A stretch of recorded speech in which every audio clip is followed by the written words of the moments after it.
Ya dari novel itu yang saya tangkap ya bukan hanya kisah percintaan. Ya. Tetapi ada sebuah nasihat yang barangkali tidak ditemukan di dalam novel-novel itu yang lainnya.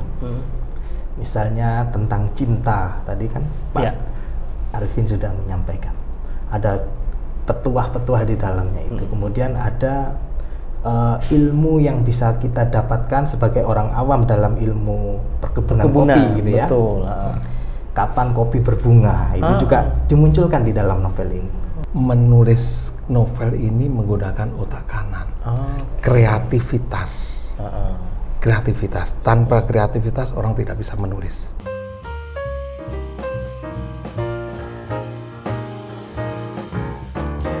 Bismillahirrahmanirrahim. Assalamualaikum warahmatullahi wabarakatuh. Mitra Muslim, alhamdulillah hari ini kita kembali berjumpa dalam podcast Inspirasi yang tentunya bagi Anda menyimak SM Talk ya dari Suara Muslim Radio Network dan tentunya juga yang menyimak tayangan YouTube. Hari ini saya akan memberikan inspirasi yang sangat membuat kita terus terinspirasi ya agar berbuat kebaikan. Karena bagi sebagian orang begitu ketika memasuki masa usia pensiun, kemudian memasuki usia 60, 70, 80 tahun itu seakan-akan dunia berhenti gitu ya, karya pun berhenti begitu, kebaikan-kebaikan terhenti. Ada yang memilih menikmati hidup dengan anak cucu, ya udah santai gitu ya. Ada juga yang menikmati dengan mungkin karena dia dulunya adalah orang-orang penting, jadi berteman dengan kelompok-kelompoknya. Tapi ada juga orang-orang yang masih tetap menggunakan waktu-waktu purna tugas begitu ya, secara formal. Ini dengan berkarya. Baik itu di bidang sosial, kemudian di bidang kemasyarakatan, dan bahkan ada yang masih aktif menulis buku. Nah, pagi ini Mitra Muslim, tamu kita dalam podcast Inspirasi, ini beliau sangat inspiratif ya. Jadi setelah purna tugas, bukannya berhenti berkarya, tapi terus menulis. Dan ini di depan saya, kalau sedang nonton YouTube ya, ada dua novel. Yang satu novel ini tebalnya aja sampai 900 lembar ya. 900 halaman satu novel gitu ya. Dan ini ditulis beliau ketika sudah purna tugas. Nah, seperti apa inspirasi dari tamu kita hari ini dalam podcast Inspirasi SM Talk? Saya akan mengajak Anda berkenalan dan juga ngobrol dengan dua narasumber.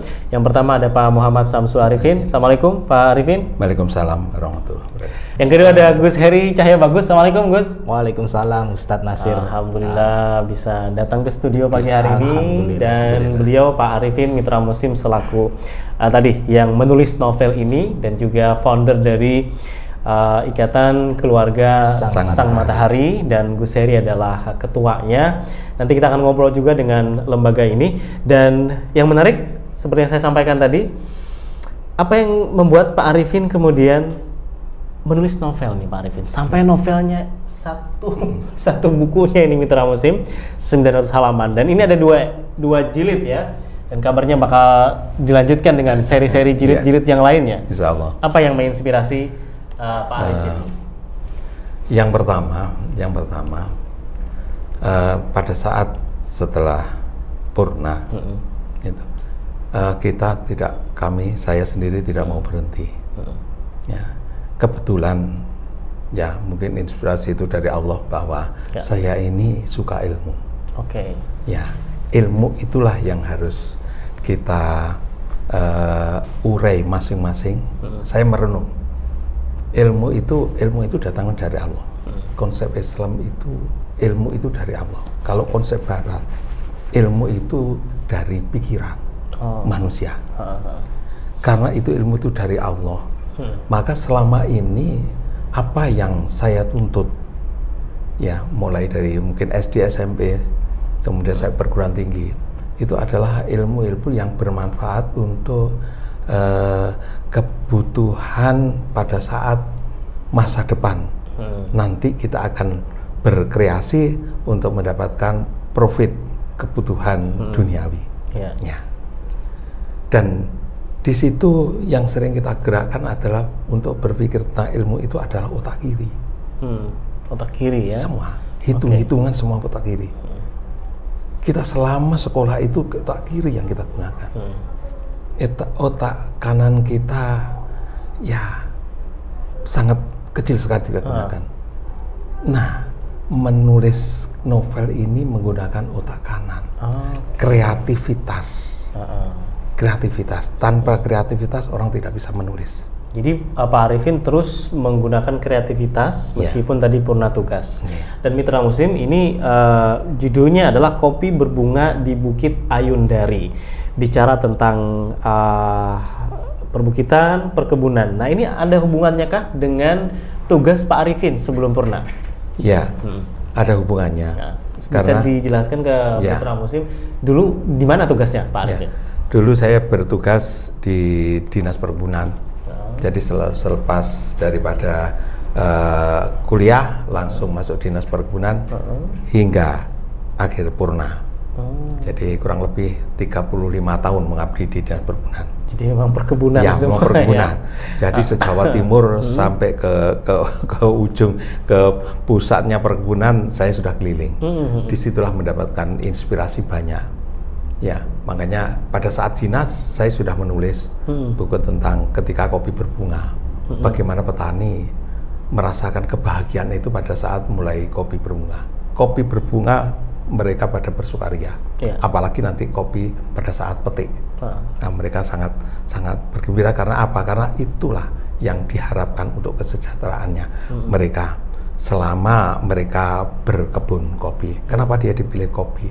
Kenapa tidak dia pilih yang lain? Nah, istilah saya, kalau saya membantu mereka adalah saya hanya membantu bagaimana dia bisa bertanam, bagaimana bibitnya dan sebagainya. Nah, lalu kehidupan di ujung-ujung kebun atau di sudut kebun kopi itu Muncullah menginspirasi, sehingga muncullah Ayundari. Bukit Ayundari. Imajinasi saja itu nama sebuah bukit. Hanya kita karang mengarang, katanya karang mengarang itu berimajinasi tadi Pak Arifin ya. Itu hanya karang mengarang saja ya. Tapi itu yang muncul nama itu. Tapi itu dijelaskan di dalam buku itu bahwa dari mana asal nama Ayundari dan sebagainya itu legendanya ada di situ. Jadi Bukit Ayundari ini yang jadi fokus novel ini Pak Arifin ya. Tadi balik kita ke tenang menggunakan otak kiri, otak kanan, dan Pak Arifin udah cerita ketika kadang kita lebih banyak menggunakan otak kiri dibanding otak kanan kita. Dan setelah purna tadi pengen terus mengaktifkan mengaktifasi pemberian Allah Subhanahu wa taala otak kiri dan kanan ini. Sehingga kemudian muncullah karya-karya seperti itu. Itu ada support dari keluarga, dari anak. Harus. Terutama dari istri. Tanpa support itu karena apa? Karena paling tidak saya harus meluangkan waktu khusus untuk menulis. Ya, apalagi sekarang harus tetap menulis, harus juga masih belajar. Masih kuliah lagi? Masih belajar. Usia sudah 65 tapi memulai kuliah di S3. Masya Allah. Ini meskipun udah 65 masih tetap kuliah. Oke, Masya Allah. Yuda gimana? Oke, masih tetap semangat ya. Jadi sudah 65 beliau masih tetap kuliah. Dan menulis dan kemudian mengisi berbagai macam forum juga ya. Itu ada banyak komunitas. Ada 12 komunitas kawan-kawan, mulai dari komunitas kawan yang sebaya, komunitas yang sekantor, kantor di mana, misalnya pada waktu itu pernah di PTB, kantor di PTB, pernah di Dinas Peternakan, di peternakan, kebetulan banyak kreasi ada di sana. Termasuk juga membuat lembaga ini ya, keluarga, Ikatan Keluarga Sang Matahari. Keluarga Sang Matahari. Baik. Pak Arifin, ini kan saya melihat masih segar bugar, menggunakan kreativitas yang diberikan tua. Allah gitu untuk menulis pada usia sudah purna gitu ya. Apa rahasianya biar bisa tetap energik seperti ini Pak Arifin? Ya, saya sudah lama, kira-kira sudah pertemuan pada waktu itu usia 40 tahun ya. Saya ini berpikiran bahwa saya kalau seorang pegawai negeri ya, harus pagi bangun, harus berseragam, harus berpakaian rapi, harus berangkat ke kantor. Di kantor akan mau menghadap pimpinan dan sebagainya, itu harus rapi, harus bersih. Ya. Kemudian ada pikiran di sana bahwa kalau mau berangkat kantor, mau menghadap pimpinan itu harus rapi, bersih dan sebagainya. Kenapa pada saat mau menghadap Allah hanya berwudu saja?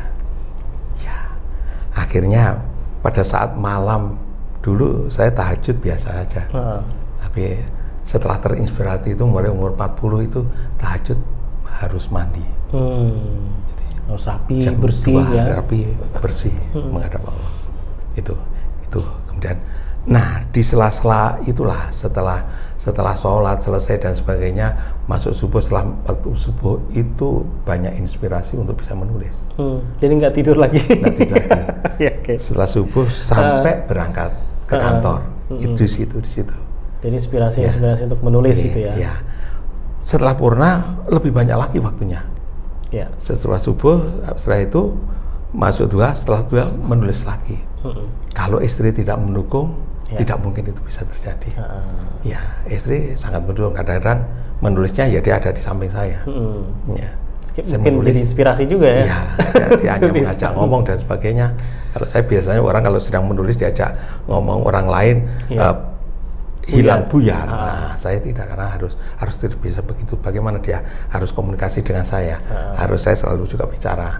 Ya, tapi saya pertahankan yang sudah ada di ini tidak buyar, tidak hilang begitu saja. Jadi itu resep biar tetap semangat, energik tadi itu ya kepada bicara tadi perkebunan, Pak Arifin ya. Ini kan juga mungkin generasi kita sebagian ada yang sudah tidak aware lagi dengan perkebunan. Betul. Tadi dengan kopi, tebu, mungkin tembakau dan sebagainya. Pak Arifin melihatnya kondisi seperti ini gimana? Apa yang harus dilakukan oleh generasi muda kita? Padahal kita kan punya ini kekayaan yang luar biasa yang dimiliki Indonesia. Ya, di dalam buku itu, di dalam novel, di sini ya, betul. Itu di novel itu ada. Biasanya seorang anaknya pejabat perkebunan besar, yang biasa pejabatnya disebut dengan ketua atau kepala perkebunan besar disebut dengan administratur. Itu pengaruh sisa-sisa Belanda. Biasanya pasti nakal, dan biasanya pasti sekolah tidak mau di kebun itu, sekolah di kota dan tidak mau kembali pulang. Apa sekolah di luar negeri langsung di sana tidak akan kembali dan sebagainya. Tapi di sini akan saya beri contoh bahwa anak seorang administrator itu harus digandengkan dengan tertarik dengan gadis yang ada di situ supaya dia tidak kembali. Supaya dia kembali. Supaya kembali. Ya, maka dia akan mencari itu, dan itu namanya namanya pentokohan. Kalau membuat novel itu harus ada pentokohan. Ya, pentokohnya kebetulan yang saya pilih adalah yang anaknya administrator tadi adalah Giwang Sutiarjo, kemudian yang gadis itu namanya Aisyah. Aisyah seorang muslim taat. Jadi Mas Giwang sama Mbak Aisyah. Ya. Kemudian dari hasil sekolah itu maka dia menuntut harus ada sentuhan teknologi. Jadi tidak hanya mereka menyuruh petani atau menyuruh buruh-buruh, kalau di perkebunan itu buruh tani hanya seperti itu, tapi itu harus dirubah total menjadi komputerisasi, menjadi digitalisasi. Dan muncullah itu di jilid kedua. Itu jilid lanjutan. Ya, setelah menikah dengan Aisyah, selesai di jilid 1. Sudah ada spoilernya, jadi menikah mereka akhirnya. Akhirnya dia menikah. Walaupun berbagai tantangan banyak, utamanya dari Ibu ADM. Ibu ADM itu keturunan Belanda. Maka dia tidak mau sama sekali dengan orang hijau. Di situ ada abangan, ada hijau di masyarakat itu ya. Oke. Tadi menarik Mitra Muslim, karena kita kan melihat tadi minat yang rendah dari generasi muda untuk kembali ke perkebunan, tapi justru novel ini salah satu tujuannya itu penokohannya ini agar mereka pulang kembali ke perkebunan. Sebenarnya novel ini novel apa sih, Pak Arifin? Novel romansa atau mungkin ada religi atau apa nih? Novelnya adalah percintaan antara Giwang dan Aisyah, tetapi di situ utamanya yang paling banyak saya ungkapkan adalah religi. Ya, makanya kita munculkan tokoh Aisyah itu. Bapaknya Aisyah itu Ustadz Qasim, dia seorang ustadz. Ustadz desa. Ya, ibunya luar biasa, bukan seorang ustadz tapi pemahaman tentang agama ya sangat dalam. Sehingga pada saat Aisyah itu putus cinta dengan Giwang, karena memang Giwang tidak diperlukan oleh ibunya, maka dia menangis di pangkuan ibu, dan banyak petuah-petuah religius yang disampaikan oleh ibu di dalam novel itu. Nah, inspirasinya apa, Pak? Sehingga itu dapat... satu, dia religius. Kemudian yang kedua, karena saya paham tentang teknis-teknis pembudayaan kopi, maka di dalam ada tersentuh bagaimana kopi itu dilakukan secara, jadi kopi itu semua tanaman itu tergantung dari iklim, dari musim. Ya, bagaimana supaya musim itu tidak terpengaruh. Ada teknologi yang kita sampaikan di situ. Jadi kopi itu harus percobaan kapan dia harus berbunga, kapan dia harus panen. Jadi memodifikasi iklim itu supaya banyak tidak merugikan para petani dan utamanya di perkebunan besar itu. Oke. Jadi mitra musim tadi itu di sini ada romannya, kemudian nilai-nilai religiusnya banyak disisipkan, dan teknologi juga tentang kopi ya, tentang perkebunan. Dan ini tentu dan juga sentuhan musik, karena di situ ada karangan lagu-lagu. Lirik-liriknya juga ada di dalam liriknya. Jadi memang khusus dikarang buat buku Ayun. Karena memang mitra musim Pak Arifin juga suka mengarang lagu, menciptakan lagu sudah ratusan karya ini kalau Tapi sebelum ke sana saya nanya ke Gus Heri dulu. Gus Heri, baca ini sudah selesai? Kalau sampai yang kedua belum tuntas kan. Tapi jilid 1 udah tuntas gitu ya? Tuntas sepenuhnya belum. Gimana kemudian kesannya setelah baca novel Kopi Berbunga di Bukit Ayundari ini? Ya, dari novel itu yang saya tangkap ya bukan hanya kisah percintaan, tetapi ada sebuah nasihat yang barangkali tidak ditemukan di dalam novel-novel itu yang lainnya. Misalnya tentang cinta tadi kan Pak Arifin sudah menyampaikan, ada petuah-petuah di dalamnya itu. Kemudian ada ilmu yang bisa kita dapatkan sebagai orang awam dalam ilmu perkebunan kopi gitu ya. Betul. Kapan kopi berbunga itu juga dimunculkan di dalam novel ini. Jadi ada ilmu teknologi juga perkebunan di dalamnya. Kemudian saya juga melihatnya ada ilmu korporasi yang kemudian dimasukkan di dalam novel ini. Jadi bagaimana mengembangkan perkebunan itu bukan hanya dari tanaman lalu dipanen, tapi juga ada gagasan yang sangat besar dari tokoh yang ada di dalam novel Ayundari ini. Sekilas itu yang ada di dalam novel Ayundari. Di jilid pertama ini ya? Di jilid yang pertama. Oke, dan mau berapa jilid rencananya Pak Arifin? Insya Allah sampai 5. Masya Allah. Sampai 5? Sampai 5. Sekarang sudah 2 ya? 1 tahun, 1 tahun. 1 tahun, satu novel. Satu buku ini. Itu misal kan kalau nulis pasti ada stucknya Pak ya, pasti ada mungkin gak ada inspirasi sebagainya. Gimana cara untuk merefresh, mendapatkan kembali inspirasi itu kalau Pak Arifin? Pergi ke kebun. Kalau mau di situ Giwang itu namanya si Giwang, putranya si ADM itu dia sudah jenuh dengan kebun. Jadi dia ingin membawa bunga tulip, bunga tulip ingin dia bertanam di situ. Maka saya harus pergi ke pasar bunga ke Kayun. Apa tulip ini, macam-macam bunga ini apa saja yang ada di situ, belajarnya begitu. Jadi risetnya langsung belajar ke pasar bunga. Datanglah ke situ. Ya, kalau tentang kebun kopi pada saat panen untuk memberikan rasa bahwa bagaimana merasakan kegembiraan para petani mulai panen itu ya datang ke sana. Ya, agar mendapatkan itu. Karena apa? Karena perasaan ini yang akan mendorong inspirasi yang akan menuntun pena ini untuk menulis. Kalau tidak ada rasa, kita tidak bisa berjalan. Ini pena tidak bisa berjalan. Makanya rasa duluan. Pada saat Aisyah sedang susah, gitu kita betul-betul masuk ke dalam perasaannya Aisyah. Bagaimana perasaan Aisyah dicaci maki oleh calon mertuanya dan sebagainya. Jangan sampai menikah dengan Giwang. Lalu bagaimana Giwang mengatasi persoalan itu, ya sampai ada ada suatu saat Aisyah itu sudah diputus oleh Giwang, lalu Giwang jatuh pingsan di atas batu. Nah, Aisyah orang yang desa tidak pernah apa-apa, tiba-tiba bisa membawa dengan kekuatannya sendiri, dia bisa membawa, bisa mengangkat Giwang itu masuk ke mobil dan mencoba menstarter mobil, padahal dia tidak pernah sama sekali. Nah, kan perlu rasa. Bisa terjadi. Bisa terjadi. Jadi dalam bentuk ini ada rasanya tadi, kemudian juga otak keduanya jalan, Pak ya. Otak yang menjalankan tulisan, yang berkreasi, tapi rasa itu harus mendorong. Kalau hanya kalau novel-novel tanpa tidak ada sentuhan sastra, maka itu hanya di pikiran. Betul. Hanya dialog-dialog saja yang terjadi.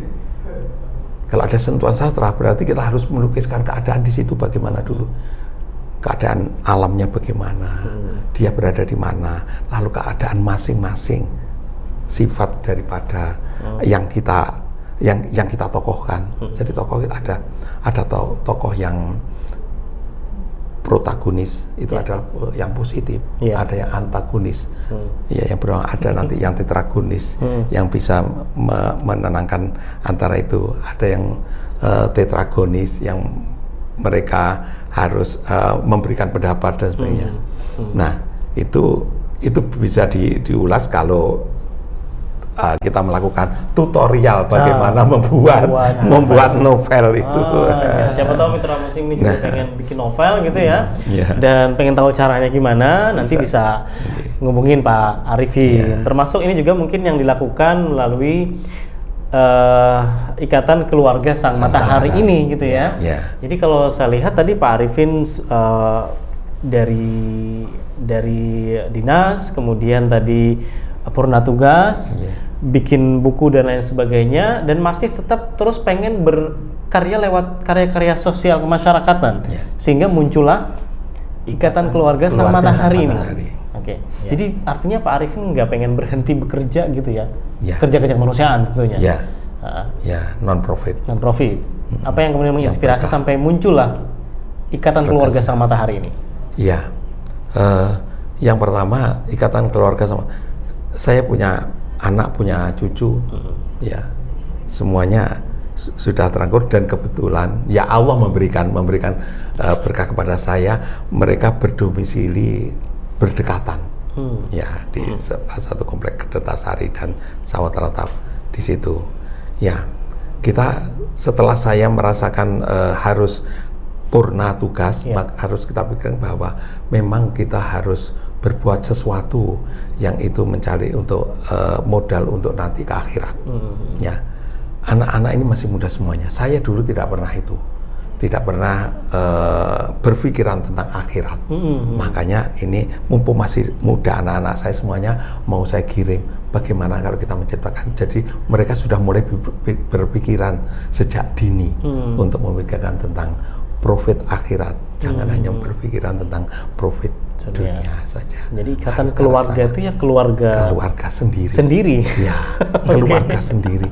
Hanya anak dengan setiap mereka punya gaji dan sedekah masuk ikatan keluarga. Dengan tentunya ada kegiatan-kegiatan khusus di IKSM nanti Gus Heri yang bisa menjelaskan apa saja itu. Kenapa harus Sang Matahari ini? Sang matahari karena matahari itu tanpa henti memberikan energi. Matahari itu tepat janji, tepat waktu, tidak bergerak. Dan satu-satunya yang diberikan energi itu adalah untuk kehidupan manusia. Energi itu adalah berasal dari Allah. Energi itu abadi, tidak ada energi berhenti. Energi tidak akan berhenti. Energi itu adalah kehidupan kita. Artinya kita hidup itu dengan energi. Ya, ya. Tapi apakah energi, benda mati itu energi? Benda mati juga butuh energi. Dia juga punya energi. Benda mati punya energi. Apalagi kita hidup. Kalau kita hidup punya energi dari mana? Energi kita adalah ya dari makanan. Kan dulu. Makanan itu dari mana? Makanan itu energinya kalau tertanam, ditanam. Ya, jadi semuanya berenergi. Makanya itulah sang matahari, ya, energi yang pertama yang berada di alam ini. Ya, dan energi positif tadi itu kemudian disalurkan oleh ikatan keluarga sang matahari kepada mereka-mereka yang juga membutuhkan energi tersebut. Apa saja yang dilakukan oleh ikatan keluarga sang matahari nih, Gus Heri? Ya, di ikatan keluarga sang matahari itu ada 3 kegiatan yang inti ya. Satu adalah kegiatan sosial pasti, kemudian ada pendidikan, karena memang beliau founder Pak Arifin ini sangat mencintai dunia ilmu begitu ya, sehingga kegiatan itu diorientasikan pada pendidikan. Kemudian yang ketiga adalah kesehatan, karena memang ada yang mumpuni di bidang kesehatan dari pengurus IKSM ini. Nah, 3 kegiatan ini yang menjadi kegiatan dari Ikatan Keluarga Sang Matahari. Dari bidang sosial misalnya, beberapa kegiatan yang dilakukan, misalnya ada Jumat Berkah, itu yang dilakukan setiap Jumat, minggu ya, setiap minggu, setiap hari Jumat. Setiap hari Jumat di akhir pekan. Kemudian kegiatan sosial yang lainnya itu adalah kegiatan memberikan donasi kepada anak-anak yang membutuhkan, misalnya kayak kemarin musim liburan sekolah itu IKSM membuat program sosial namanya khitanan massal. Jadi khitanan massal diberikan kepada anak-anak sekitar untuk bisa dikhitan. Dan itu pembiayaannya dari IKSM ini, Ikatan Keluarga Sang Matahari. Nah, tentu kegiatan ini harus ada modal pendanaan. Nah, modal pendanaan itu maka di IKSM membentuk sebuah unit-unit yang disebut dengan unit, istilahnya kalau dalam dunia sekarang entrepreneurship ya, dunia usaha. Nah, usaha apa yang dilakukan di IKSM? Yang pertama tadi itu ada penerbitan buku. Nah, ini novel salah satunya produk yang dimunculkan oleh IKSM. Kemudian ada produk di bidang industri kreatif. Ada musik band. Nah, kemudian beliau pimpinan band, pendiri band. Dan nama bandnya apa? Sang Matahari? Bukan. Nama bandnya SGF. Super Grandfather. Super Grandfather. Isinya berarti grandfather semua itu. Grandfather semua. Iya. Tapi penyanyinya bukan. Kalau penyanyinya, kalau pemainnya grandfather semua. Penyanyinya profesional. Dan kalau Ustadz Nasir melihat di TVRI misalnya itu setiap hari Sabtu itu ada namanya Lagu Rindu. Jam 1 siang. Ada Lagu Rindu, itu band SGF yang menjadi unit usaha daripada IKSM itu tampil di sana. Nah, sudah di apa istilahnya? Ada kerjasama dan tampil di TVRI. Itu salah satunya. Kemudian unit usaha yang dikembangkan selain 2 hal itu adalah pendidikan. Pendidikan memang secara sosial dilakukan. Tapi juga ada yang pendidikan itu profit gitu ya. Profit karena memang untuk pembiayaan daripada operasional organisasi ini. Pendidikan apa? Pendidikan karena memang beliau lagi-lagi adalah background basicnya adalah ilmu perkebunan pertanian, maka pendidikan diorientasikan pada akademi agripreneur. Agripreneur. Itu pun IKSM, yayasan ini, IKSM ini memberikan beasiswa kepada para petugas lapangan yang berdinas di Dinas Pertanian dan Perkebunan untuk mengikuti pendidikan itu secara gratis. Dan kemudian memberikan beasiswa, bukan beasiswa, istilahnya memberikan bantuan biaya pendidikan bagi masyarakat yang membutuhkan. Dan Ini dari sisi sosial. Lalu dari sisi pendidikan tadi sudah saya sampaikan. Ada yang murni sosial, ada yang memang profit dikemas untuk profit untuk income daripada organisasi. Lalu ada di bidang kesehatan.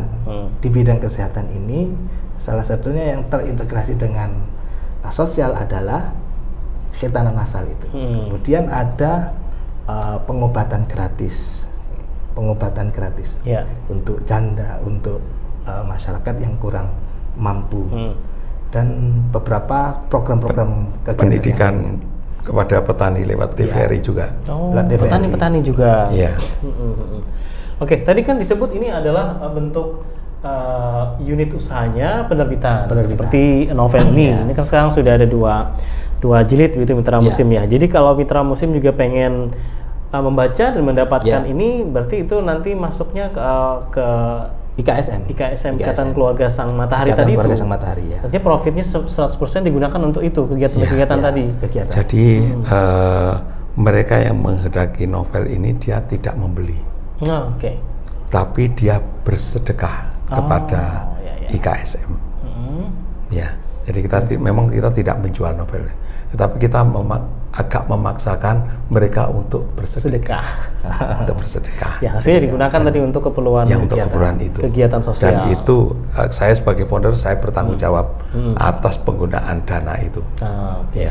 Bahwa apakah betul jangan-jangan ada yang berperasaan jangan-jangan tidak. Ini transparan gitu, Pak Arifin ya. Pak Arifin tadi ada super grandfather ya, SG gitu. Dan memang selain menulis juga hobi menciptakan lagu. Itu memang karena keturunan atau memang karena hobi aja atau gimana? Tidak, hobi muncul sendiri. Keturunan tidak ada. Keturunan bapak saya itu seorang pedagang pengusaha toko. Jadi bukan seniman ya? Bukan ada. Ibu saya orang Madura, orang Bangkalan ya. Jadi tidak ada keturunan untuk seni, untuk bermacam-macam tadi. Yaitu muncul itu dari mana? Ya muncul itu karena doanya bapak dan ibu saya kan begitu. Jadi mungkin doanya dulu dia selalu mendoakan agar anaknya menjadi yang sangat berguna, utamanya berada di jalan Allah kan begitu anaknya. Maka pikiran saya itu tidak ada keturunan dan sebagainya, tapi itu bisa muncul. Itulah berkah karunia dari Allah Subhanahu Wa Taala. Pak Arifin, kalau dibandingkan nulis novel tadi yang ratusan lembar dengan nulis lagu atau bikin lagu, lebih enakan mana? Enjoy mana? Ya, lebih mudah lagu karena lagu itu kalau kita membuat lirik lagu itu kan bebas. Bebas tanpa aturan, ya. Tanpa aturan, lalu kita ada lagi-lagi ada perasaan di sana. Kalau menulis novel itu ada aturan. Ini tokoh ini tidak boleh berubah, sikapnya tidak boleh berubah, jangan sampai berubah, bahaya kalau berubah. Buyar nanti kalau ceritanya sampai kapanpun harus diingat betul bahwa dia tidak boleh kemana. Makanya itu ada mapping di sana. Ini ditekan. Kemudian Anda memunculkan tokoh baru, lalu apa? Dia harus sebagai apa? Jangan munculkan tokoh baru nanti yang sama dengan yang tokoh lama, tidak boleh. Karena dia punya sifat. Itu ada. Lagu bebas saja. Gampang menulis lirik itu barangkali 10 menit bisa selesai. Lagu apa yang paling berkesan Pak Arifin? Doaku. Itu dinyanyikan sendiri juga atau? Ini kayaknya luar ke Gus Heri ya, juga bikin lagu ya. Saya terinspirasi dari beliau ya. Lagu-lagunya inspiratif. Jadi nulis novel, kemudian nulis lagu, bikin band juga, dan itu tadi semuanya digunakan untuk pembiayaan dari Ikatan Keluarga Sang Matahari. Jadi non profit sama sekali begitu, Pak ya? Ya. Jadi memberikan energi kinetik. Tadi yang saya katakan bahwa energi itu datang dari Allah, tapi energi itu bisa berdetak seperti jantung. Jantung kita berdetak tanpa henti. Kalau berhenti kita mati. Nah, supaya ini berputar maka harus suatu saat kalau saya lepas mereka berputar sendiri. Itu sudah jalan itu ya Pak. Ya. Oke, karena ini novelnya juga Mitra Muslim ada hubungannya dengan perkebunan, kopi tadi ya, kemudian juga ada bukit dan yang berhubungan juga dengan alam. Saya juga yakin Mitra Muslim sekarang juga banyak yang suka ngopi Pak ya. Tapi kan dia nggak tahu proses bikin kopinya seperti apa, nanamnya seperti apa, betapa bahagianya tadi petani kopi ketika sudah berbunga. Nah, mungkin Pak Arifin ada pesan nih buat Mitra Muslim, para pendengar ataupun juga penonton agar kita tetap bangga dengan produk-produk pertanian kita sendiri. Silakan Pak. Ya, Mitra Muslim yang saya hormati, kadangkala kita hanya bisa melakukan kebiasaan yang sebetulnya di situ ada nikmat dari Allah yang kita tidak sadari. Setiap hari kita minum kopi. Apakah Mitra Muslim pernah berpikir bahwa kopi itu anugerah dari Ilahi yang luar biasa? Kenapa kopi rasanya seperti itu? Pahit, manis, semuanya menyatu di dalam hitamnya kopi. Tapi semuanya suka. Bukan hanya Mitra Muslim atau orang Muslim yang suka, semua orang sedunia adalah suka dengan kopi. Tapi kita tidak menyadari, kita hanya biasa saja setiap hari minum. Coba kalau setiap minum kita dengan mengucap Bismillahirrahmanirrahim dan sebagainya, bahwa kita menikmati, memang itu adalah anugerah dari Ilahi Allah Subhanahu wa Ta'ala. Jadi lebih terasa syukurnya di sana, kemudian terasa nikmatnya. Oke, terima kasih pesannya Pak Arifin. Gus Heri, pesan kepada Mitra Muslim, mungkin juga ada yang suka baca novel gitu ya, termasuk pengen tahu apa sih isi dari Kopi Berbunga di Bukit Ayundari. Silakan sampaikan pesannya. Boleh dipegang? Ya boleh. Karena sudah terlanjur harus dipromosikan juga ya Ustaz Nasir. Jadi untuk Mitra Muslim semuanya yang menyaksikan ini, di dalam novel ini sangat luar biasa. Ada hubungan percintaan, religiositas, dan juga manajerial perkebunan di dalamnya. Maka Mitra Muslim, para remaja, saya sarankan membaca ini, karena memang ketika kita membaca, kita akan diajak untuk menelusuri, mengikuti apapun yang dituliskan di situ. Jadi ada pendidikan ilmu di dalamnya sini. Nah, mari kita baca bersama-sama novel ini dengan cara silahkan berdonasi ke lembaga sosial IKSM untuk mendapatkan novel ini. Jadi tidak membeli ya, tetapi berdonasi. Ya, memiliki novel ini berarti berdonasi pada lembaga IKSM sosial 100%. Ya, terima kasih. Baik, terima kasih. Ini untuk yang pertama, Mitra Muslim, Kopi Berbunga di Bukit Ayundari, 900 halaman, Pak Arifin ya. Kemudian yang kedua, Ayundari 2, Matahari di Puncak Ayundari. Dan kejayaannya perkebunan itu setelah Giwang menikah dengan Aisyah. Oke. Jadi kalau yang suka ke perkebunan gitu ya, suka healing, traveling gitu, baca buku ini juga membawa imajinasi kita untuk ke sana, tapi tetap bersyukur kepada Allah Subhanahu wa Taala. Saya senang sekali bersyukur bisa diskusi bersama Pak Arifin dan juga Gus Heri. Masih ada yang mau sampaikan? Mau nambahkan ya? Oh ya, silakan. Terkait dengan novel ini. Terkait dengan novel ini, saya kira para produsen atau produser perfilman ya, mungkin perlu untuk membaca ini untuk menjadikan sebuah referensi dalam pembuatan film mungkin ya, yang mengedukasi generasi milenial tentang perkebunan, kisah asmara, dan ada nuansa religiositasnya. Mungkin para produser pembuat film perlu untuk membaca novel. Betul. Itu aja Ustaz. Ya, sebagai inspirasi. Karena tema itu kayaknya pas banget dikawinkan antara perkebunan, religi, ada romansanya juga, ada cita-cita, teknologi juga. Komplit artinya kan, dibanding yang sekarang film-film yang sekarang hanya cinta-cinta saja gitu ya. Terima kasih Gus Heri, Pak Arifin, terima kasih sudah berbagi. Semoga berkah dan sukses juga untuk Ikatan Keluarga Sang Matahari. Kalau mau menghubungi Ikatan Keluarga Sang Matahari, tadi kita bisa kemana? Ada nomor atau mungkin bisa alamat? Menghubungi di nomor 081 231 71 1169. Itu kontak person yang ada di Ikatan Keluarga Sang Matahari. Baik, itu silakan bisa dicatat Mitra Muslim ya. Kalau misalnya nggak nyatat, diulang lagi tayangannya di hari ini. Baik, demikian SM Talk podcast inspirasi kita, inspirasi dari energi positif Bukit Ayudari dan juga Ikatan Keluarga Sang Matahari. Semoga bisa diskusi dalam kesempatan Pak Arifin, Bu Seri. Assalamualaikum. Waalaikumsalam warahmatullahi wabarakatuh. Dan juga Mitra Muslim, terima kasih untuk Anda yang bersama kami dan semoga mendapatkan banyak inspirasi tadi ya dari bagaimana kita tetap bangga dengan produk-produk perkebunan kita, kemudian juga membaca novel tadi yang mengaktifkan semua indera yang Allah berikan kepada kita dari rasa dan juga pikiran, dan semoga sukses semuanya. Dan saya tutup dengan kafaratul majelis. Subhanakallahumma bihamdika asyhadu an la ilaha illa anta astaghfiruka wa atubu ilaik. Assalamualaikum warahmatullahi wabarakatuh. Waalaikumsalam warahmatullahi wabarakatuh.